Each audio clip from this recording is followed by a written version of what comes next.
Bonjour à toutes, bonjour à tous, bonjour Talia. Bonjour Jennifer. Parachet Raye Sarah cette semaine. Alors aujourd'hui, je veux qu'on soit un petit peu féministe. On va parler des femmes. Et quelle femme? La matriarche Sarah. Alors, elle doit bien représenter la femme, Sarah. Qu'est-ce qu'on peut dire sur elle?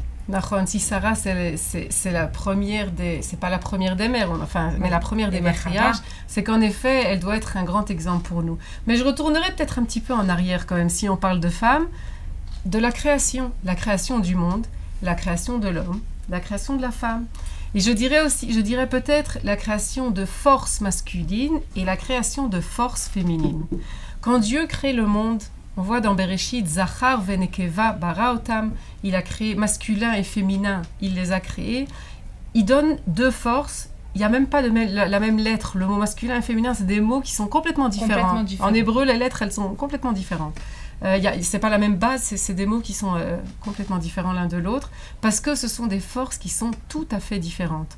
En fait, pour qu'il y ait un équilibre dans ce monde-ci, il faut des forces masculines et des forces féminines. C'est intéressant de voir que dans toutes les lois de physique, chimie, biologie, on a des forces masculines et féminines qui fonctionnent.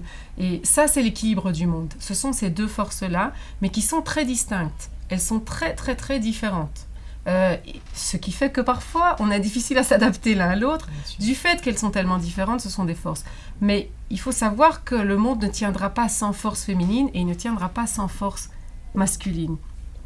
Et en fait, Sarah, elle représente ici ces forces féminines que nous, on a. Ça commence par, je dirais même, les matériaux. Dieu nous a créés avec de matériaux différents. L'homme, c'est de la vapeur et de la poussière. La femme, c'est la côte. Ce sont des matériaux qui sont complètement différents. Et ça nous influence, chacun. Le fait qu'on a été créé par des matériaux qui sont différents, on fonctionne autrement. Notre âme est différente. Notre cerveau fonctionne de façon différente. C'est intéressant de voir, il y a toutes sortes d'études qui ont été faites sur le cerveau de l'homme et le cerveau de la femme. Ça n'a rien à voir l'un avec l'autre. Et je dirais, là, si tu parles féminisme, alors féminisme, c'est d'être à l'écoute des forces que nous, on a et qui sont indispensables au monde et de fonctionner avec ces forces-là. Mais alors, attends, je rebondis sur quelque chose. Et où on en est aujourd'hui avec l'égalité homme-femme?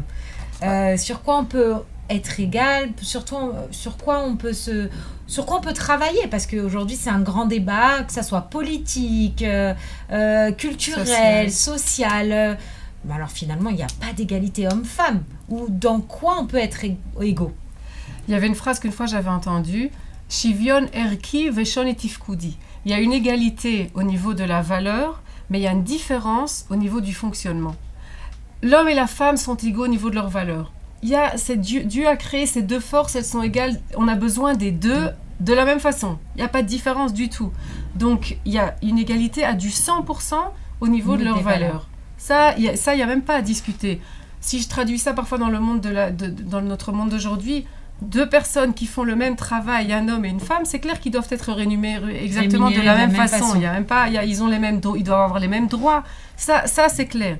Mais on doit avoir mais on doit avoir cette prise de conscience que chacun doit travailler avec les forces qu'il a, avec le corps qu'il a, avec l'âme qu'il a, avec le cerveau qu'il a, et c'est comme ça qu'on arrivera à faire fonctionner ce monde de façon la plus optimale.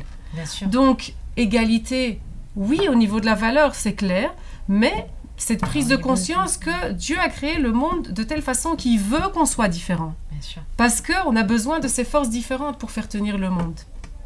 Merci Talia. Avec plaisir. Bonne semaine à tous et Shabbat Shalom. Shabbat Shalom.